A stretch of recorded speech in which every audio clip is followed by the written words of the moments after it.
Welcome to Tea Time with Shayleigh and Amber, the podcast where we talk about all the shit that your horse wants you to know and what you can do about it. Amber is a horse trainer and a personal results coach, certified in Theta and Semitic breathwork. Shayleigh is an animal communicator who also teaches communication. Both knowledge seekers with the intention of sharing that knowledge and hoping that we can encourage the listeners to do the same. Welcome to today's episode where we are exploring the essence of horsemanship, addressing some of the most fascinating aspects of our relationship with these animals.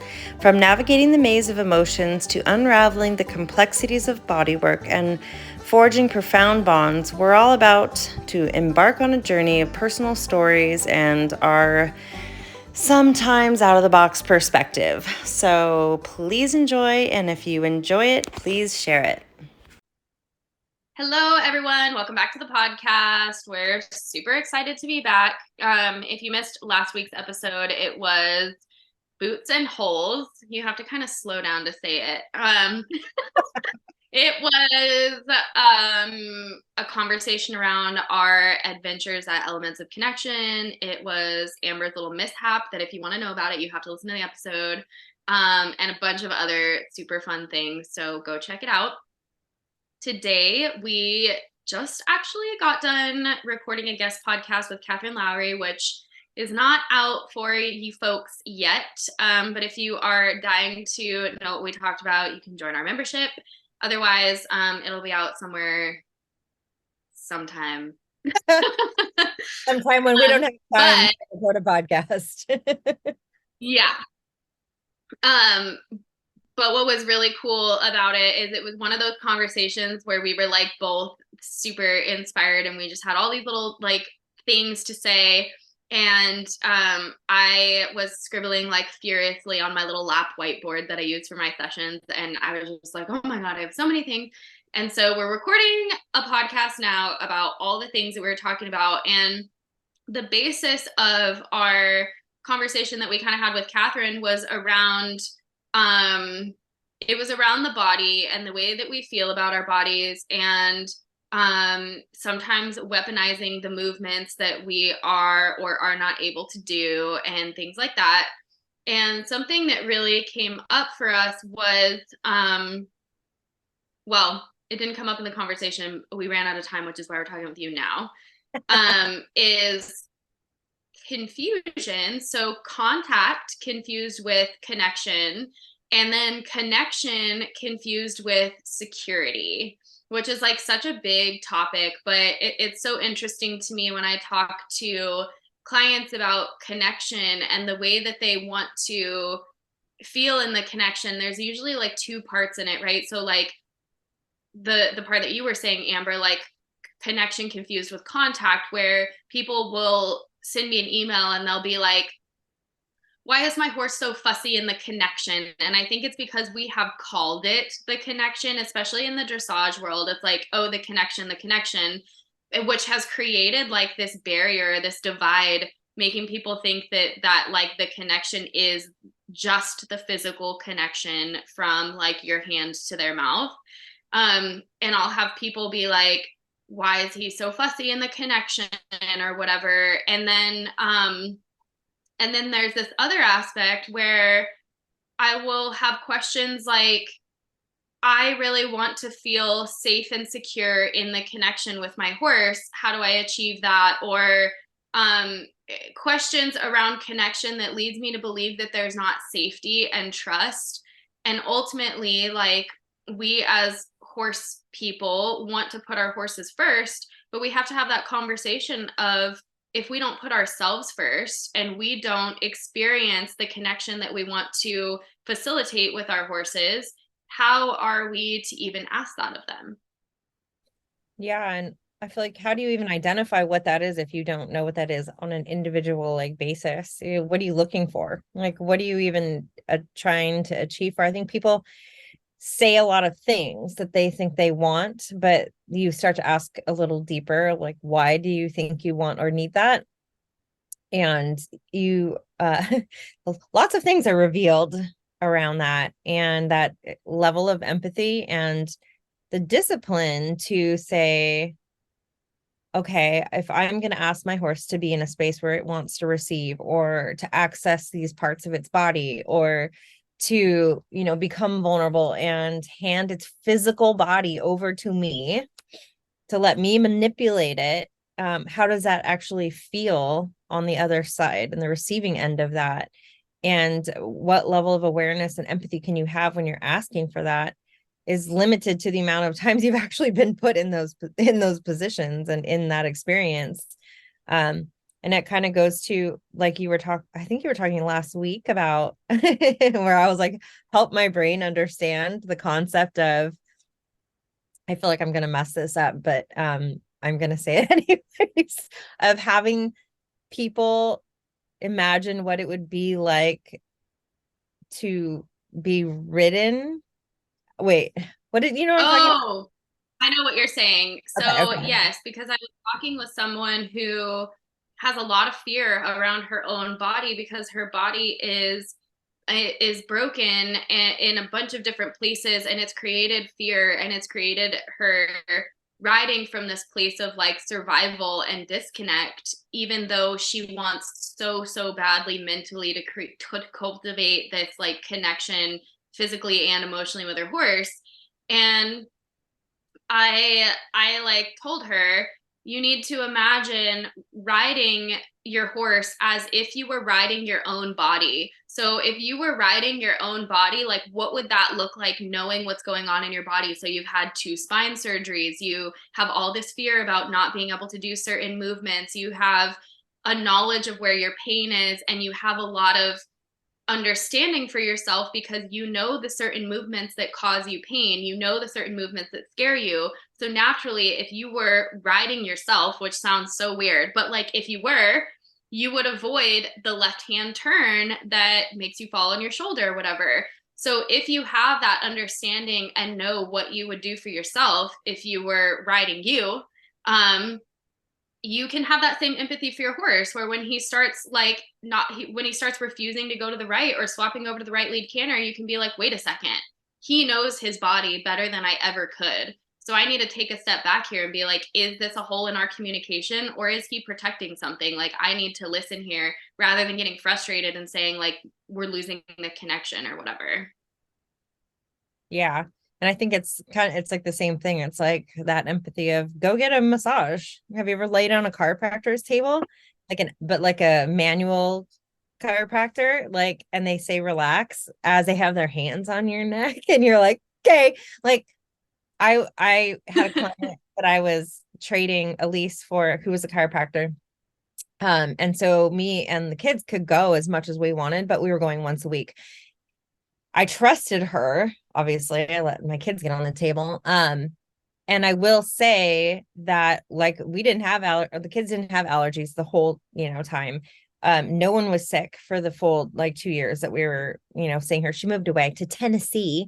But it was like it did make a difference, but it didn't matter if I was going once a week. Whenever she would go to adjust, she had to like trick me almost, right? And I have a Mm-hmm. logical brain that knows I've actually asked for this. I have chose to lay on this table and receive this. And still she got to know me well enough she couldn't say okay on the exhale, because she knew at the end I would embrace because I knew Mm-hmm. it was coming. So she would just talk to me, talk to me, talk to me, and then it would happen. She would wait for me to exhale and then make the adjustment. But like we can't go to our horses and be like, you're just going to have to relax and receive this when you can't even really do it yourself. And so at any level, like body work or any like thing physical with your body, just thinking about having someone hold your hand and manipulate you, which is sort of what we did at some level at the Elements of Connection clinic, where you start to realize, holy crap, like this is actually much harder to receive and feel into this stuff without being guarded around that, and how our horses must feel. And not that we can't do the things, but can you slow down and go, wait a minute, like you said, is this because you can't, or is this something that we're just like having a miscommunication and I need to like clear this up for you? People just go straight to, let me hold them and push them harder, and then they get mad and they go and they go. And I know that that's what happens because that's what I used to do all the time. Like all the time. So I know.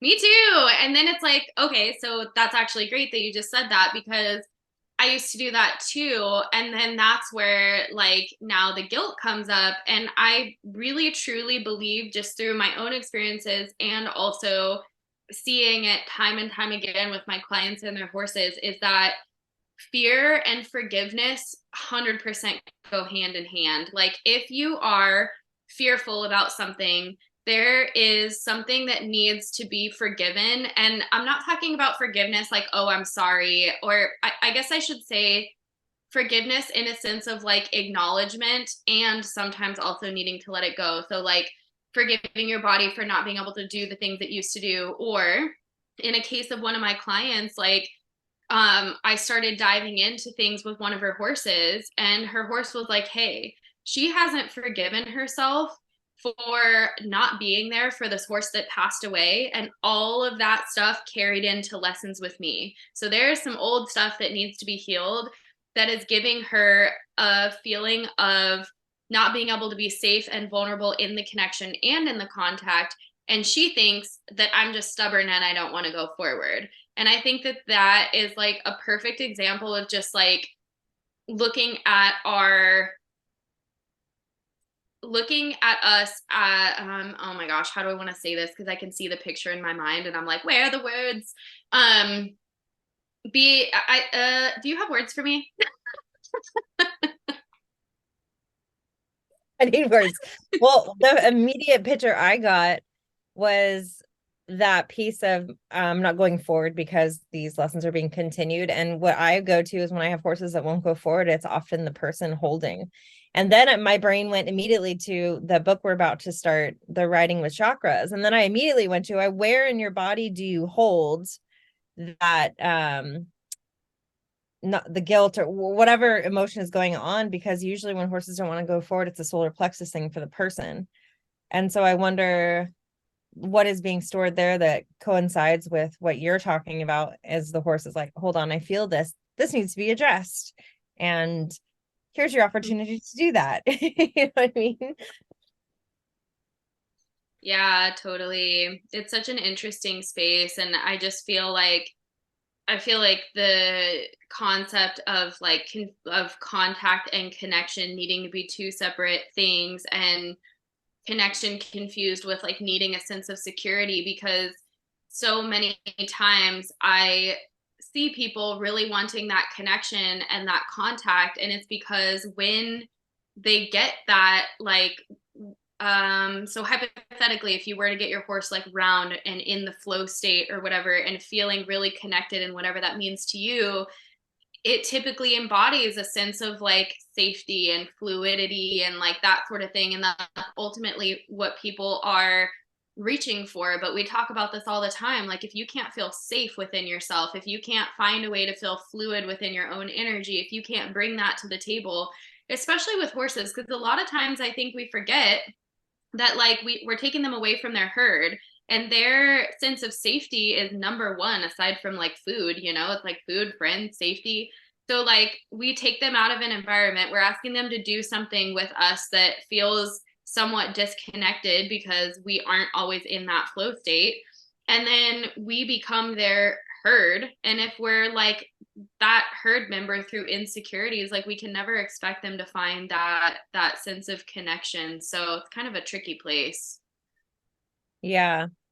And then I feel like that piece of the letting go of the control and sort of surrendering to that flow is like really unnerving for people, because when you do talk about contact, it's usually, where's the connection in your hands and the feel, and it's so closely associated with contact, which is so closely associated with, I've put my horse in this position, and in this position, if he wants to jump or buck or run, I have the ability to catch him really quick. When it's like, that's not connection. And connection is this ability to get really vulnerable, whether it's physically, energetically, emotionally, whatever, and how those are all so connected. But it's like, that connection has nothing to do with contact. So we need to stop saying that.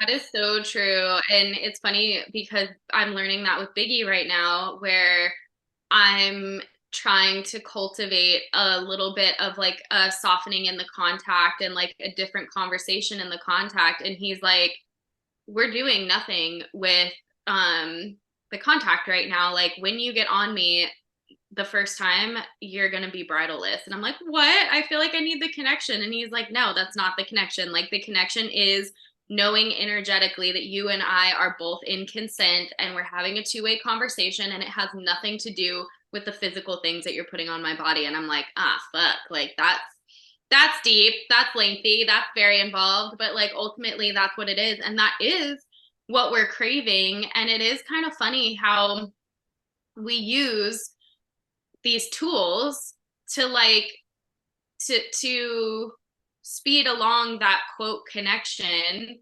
And I think almost everyone that we like work with ends up circling back after years of like, I don't want to say turmoil, but it's like I feel like everyone that we talk to is like, yeah, I use these tools because I want to have a better connection and all this stuff. And then it ultimately leads to like some horse being like, hey, that's not what connection's all about. Like you're going to go bitless, or you're going to do this or do that. And like people are just on, it's just part of this shift that we keep talking about. There's just a shift where people really are wanting to listen. They're coming back to their roots. They're realizing the connection, which then brings me to this other piece that I think is kind of cool to talk about. Because I've had two horses recently,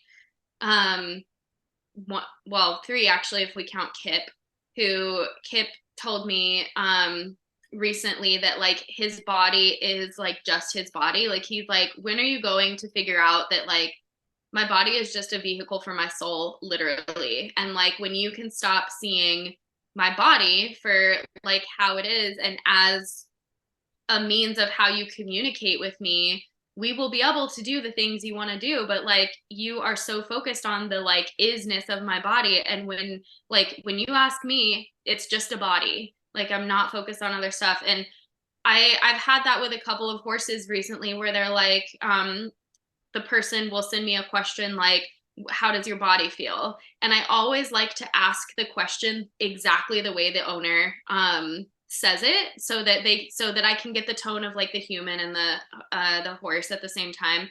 And this horse was like, it's mine. Like that's what he said. He was like, it's mine, it's my body, like it's what I'm using right now.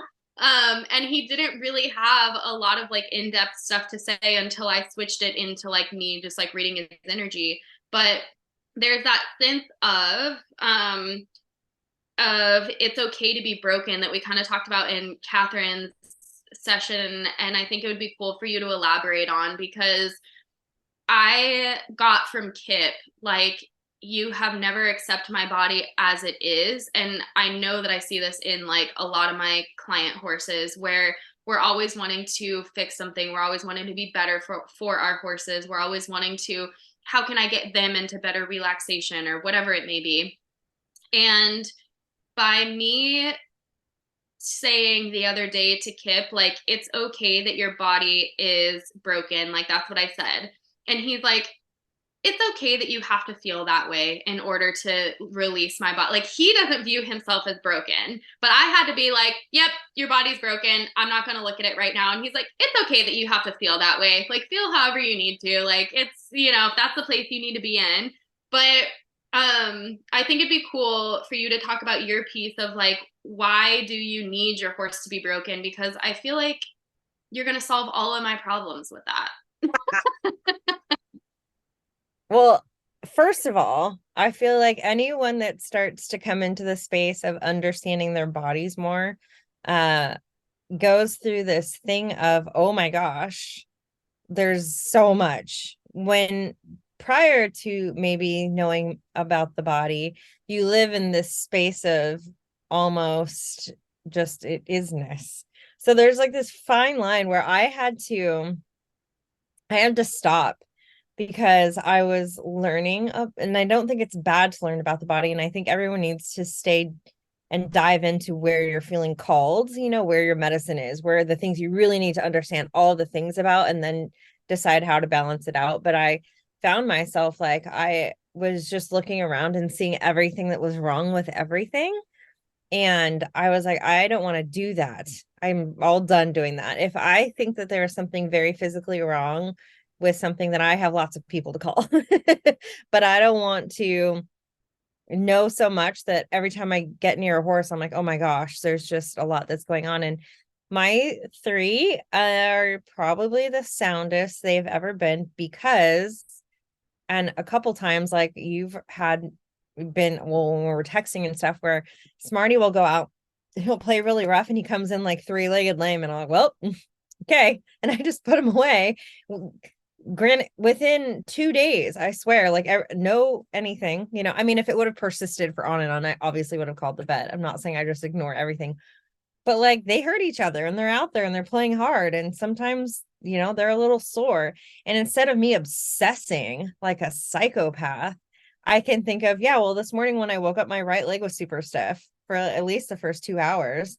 I didn't go, oh my God, the Advil, oh my God, what's wrong with me? I need to figure out what's wrong with me and fix it. It was just like, oh, I'm a little sore. I think people go so far so fast when their horses are like that. And we've talked about this before, where it almost feels like life or death. You know what I mean? Like, oh my gosh, I'm responsible for your well-being and for your body, and and for all these things. And B, how do we fix this one? It's like, sometimes you just have to remember the body has the ability to do what it needs to do. And so I see them as, oh, there's a little bit of disruption in the flow of your physical body right now. We'll just see how it goes. Let's just see how it goes. And I have 3 horses. So maybe I have the luxury of looking at a different horse for the day and leaving the other one out in the pasture.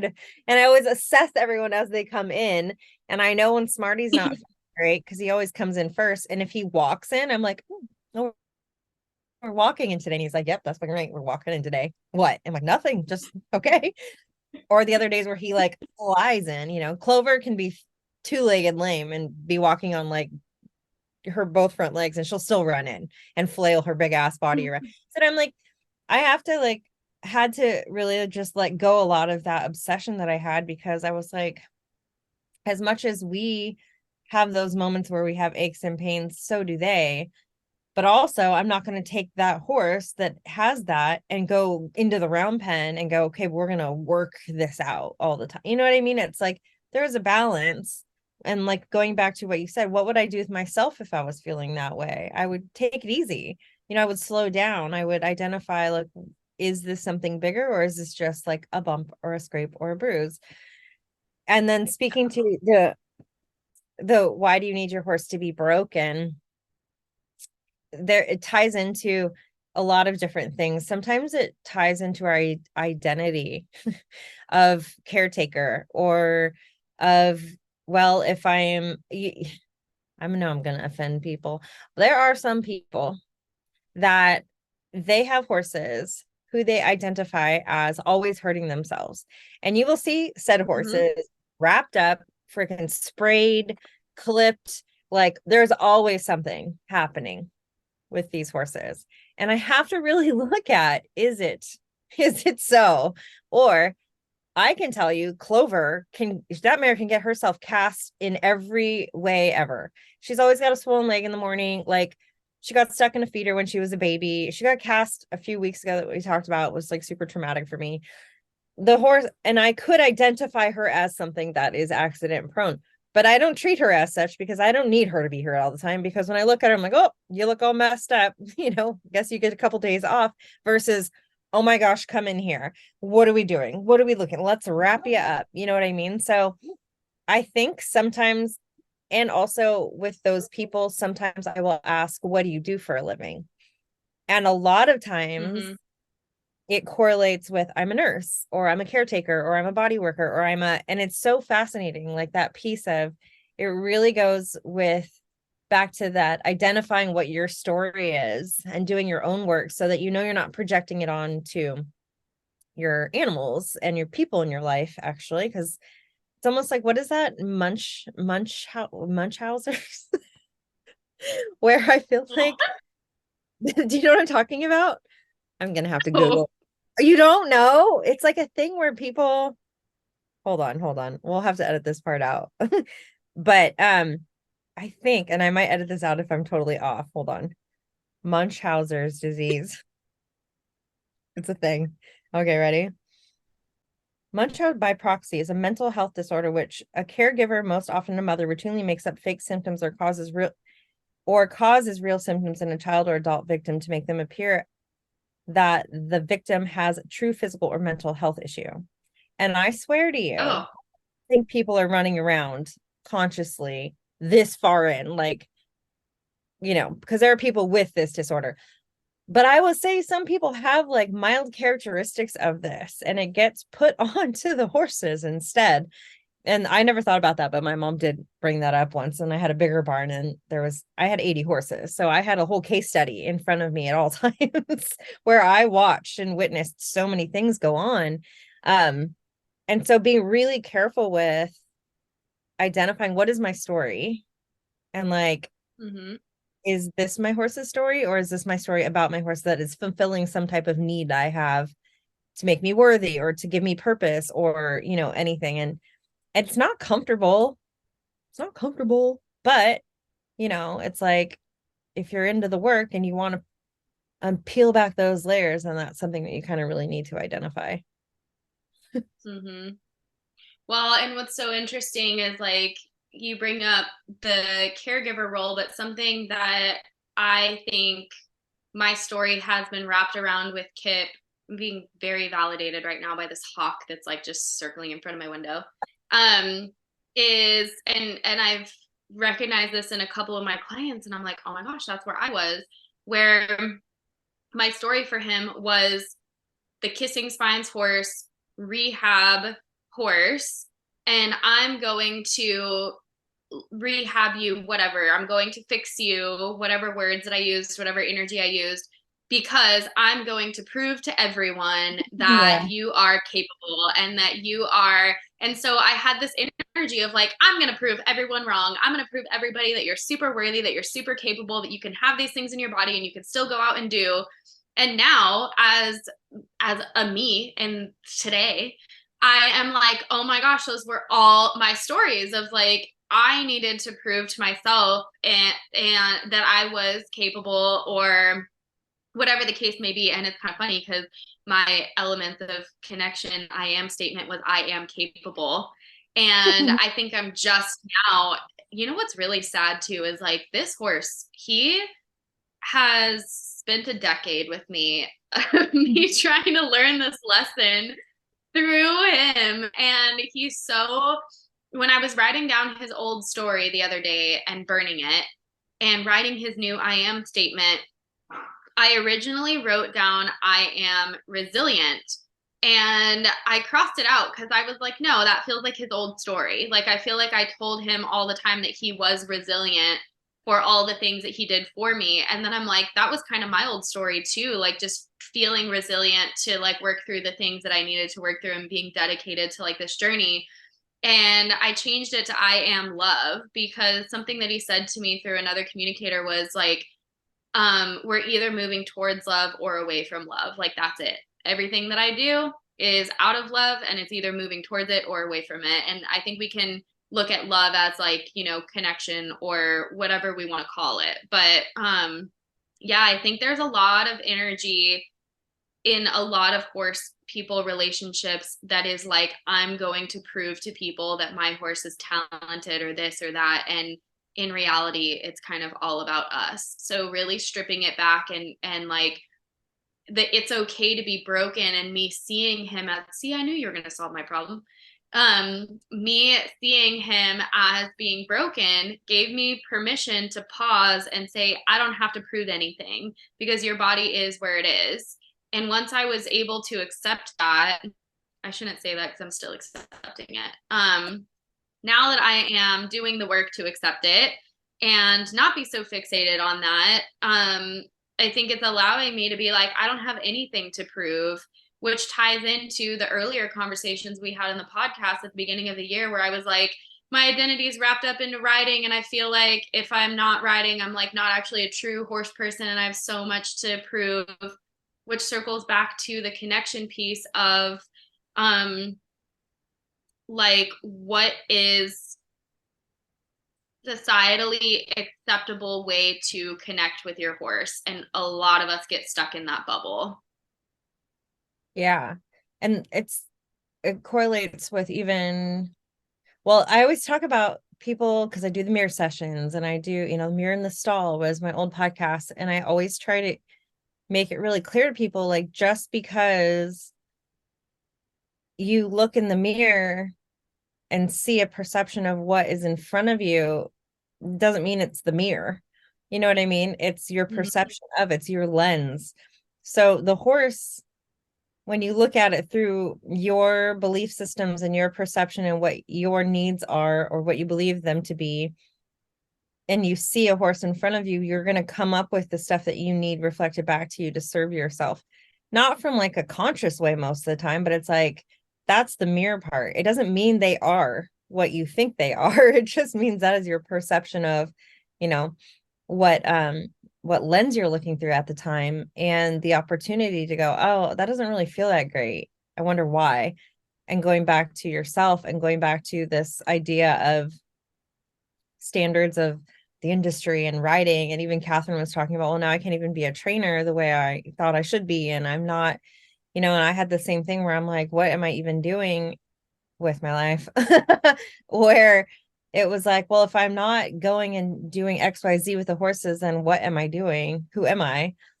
And it goes back to the Carrie Lake clinic that I was in, where I stood up in front of the trainers and I took the halter off. And there was this whole thing around, well, I'm a horse trainer and I help horses. And she was like, what if you weren't? And I was like, well, what would be the point of me? Like, what am I supposed to be doing in the world then? And she was like, you just are, of course, like Carrie does. Oh, pink. I was like, oh, I just am. She's like, you don't need to earn your right to be here. You could just be. And I was like, oh, and my horse is like, pink, right next to me, like basically shoving his head in the halter. Like, there you go. But it's like, oh, I get to just exist and do. So I think removing the labels, and even every time we have a person on our podcast and we ask them like, okay, we don't say, what is your title? But that's the first thing people try to say. I am a, body worker, biomechanics. It's interesting because what do you do? And they first want to give you their label, and everyone struggles with the label because it's so confining and constricting and like claustrophobic, where I was like, I'm just giving up a label. I'm Amber and this is what I do right now. Is so much more, and there's an acceptance in it where you get to change, and it gets to progress, and it gets to evolve with you. You know what I mean? I don't know why I just went on that rant. I don't even know where that came from or where it went, but needed to be heard, especially since I'm still moving into that space of like, okay, I'm not, oh, so it just gave me like a little like deja vu. Well, I don't know if it's deja vu, like whatever, where you were like, what am I trying to say here? What am I trying to say? I've been trying to like relabel myself and not just call myself a communicator. And for some reason, just now, I got like, your label has been what you've been evolving to be this entire time. Like, I have added animal communicator, but if you look at my logo, it says guided voice. And under that, it says energy connections by Shayleigh. Like, that is what it is. Like, why are you trying to say animal communicator all the time? Like, it's been there all along, right in front of your face. And I think it's so funny that happens to me. I feel like that happens with my horses and everything. It's like, I learned everything in hindsight, where I'm like, wow, had the answer all along, like with Chico and his parasites and like just other things. It's like, wow, it was right in my face this entire time. So yeah, I feel like that you always say stuff that like sparks things in me.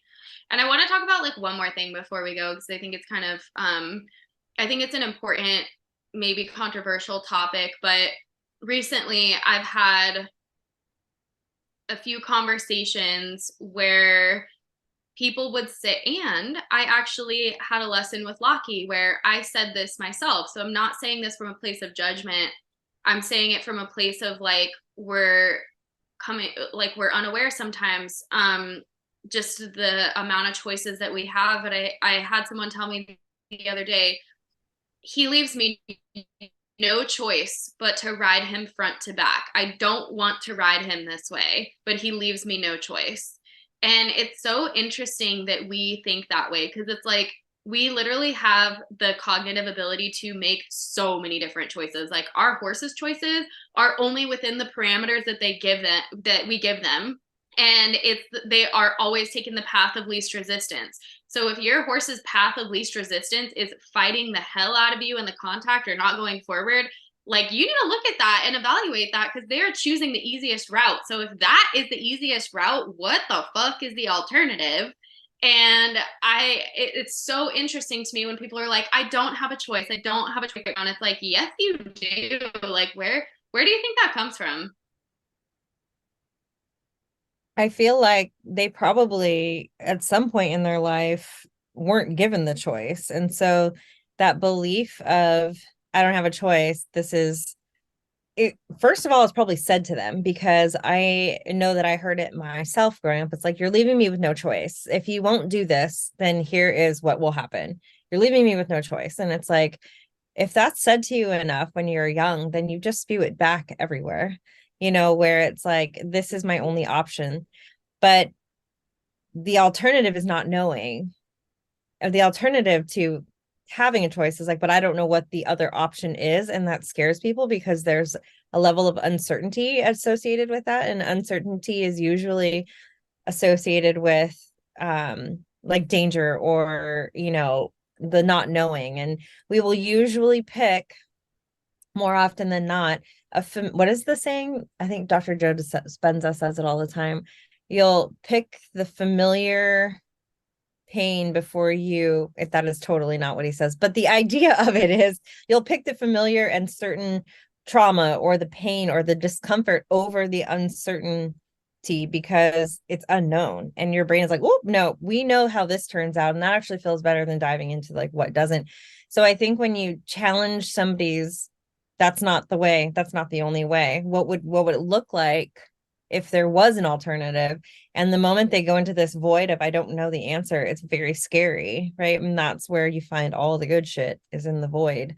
So when you start to associate that, I don't know, with it's coming, or this is a new segment that we get to learn something, instead of uncertainty means danger, uncertainty is rejection, uncertainty is whatever, then it can kind of shift your perspective and open up the mind. But I just don't think a lot of people are raised with choices. You know what I mean? We're not taught to give horses choices. We're taught that if they don't keep them in this certain thing, then we're not the leader and they're going to be XYZ. And we're also not really given a lot of choices when we're young. It's like, sit down, be quiet, do the schoolwork. If you don't keep up with your classmates, there's something wrong with you, you know, instead of going, wait a minute, what do you want to learn? How do you want to learn it? It's like not ever given to us for the most part, unless you're like homeschooled or get the gift of having some alternative education. But we're not raised that way. You know what I mean? So why would we go forth into the world and just create from that space unless we have to learn it probably a more difficult way? Yeah, that's so good. That makes so much sense. The choosing the familiar pain, because if that so that is the path of least resistance that the horses are choosing, then if they're fighting you, it's not that they're, because a lot of times people take it personally and they'll be like, my horse always fights me and this is something that I'm working to like soften for them and it never happens, and they're choosing that familiar pain versus versus the alternative, which is like more actual pain, like this is the pain I know in my body that I'm capable of overcoming, or I Right. know this will end or whatever. So that's kind of wild to just think about, like the patterns that your horses give you, and really taking a step back. Like, well, that's what I'm going to do when we get off this call. I'm going to be like, okay, who has patterns, and like, why would they choose those patterns? And if that's familiar to them, where is that coming from? Because that actually opens like a whole new lens of like, do we have trust? And if we don't, why? Where are the holes in that? Or like, just getting curious, back to getting curious. Like, I love that term that you always use, because it really helps take the resistance out of analyzing stuff like that, because you're not like, oh, I fucked up, I need to be guilty because my horse always like flips its head up when I go to put the bridle on or whatever. But you can be curious about it and be like, huh, I wonder why that is. Because I think we do sometimes, like, we will be like, huh, I wonder why my horse like flips his head up with the bridle. And then we'll be like, well, maybe it's pain or maybe it's past trauma. And then usually it stops there and you go to like either doing a training method that quote fixes it or whatever the case may be. But we never go further as like, why is that their path of least resistance emotionally? And why is that like the familiar thing? So this conversation is kind of cool. I really wanted to find the actual quote because I feel like I like really aggressively butchered it. It worked for me. I liked it. You I'll have pick to, the familiar pain before you pick the unknown pain, which is, I mean, we do that. We totally do that. Like if I'm trying to think of a scenario that I do that in, but I know that like I will put myself in certain positions that I know will like hurt my knee that's chronically sore. But it's like, oh, I've done it before and I know I'm capable of like landing this way. Like if I was dismounting or something, versus like, oh, what if I dismounted off to the right side and I landed on this leg? Like I'm like, nah, it would just be easier to like go with what I already know. yeah, yeah. Ugh. Anyways, I'm just gonna stop looking for it. I was like,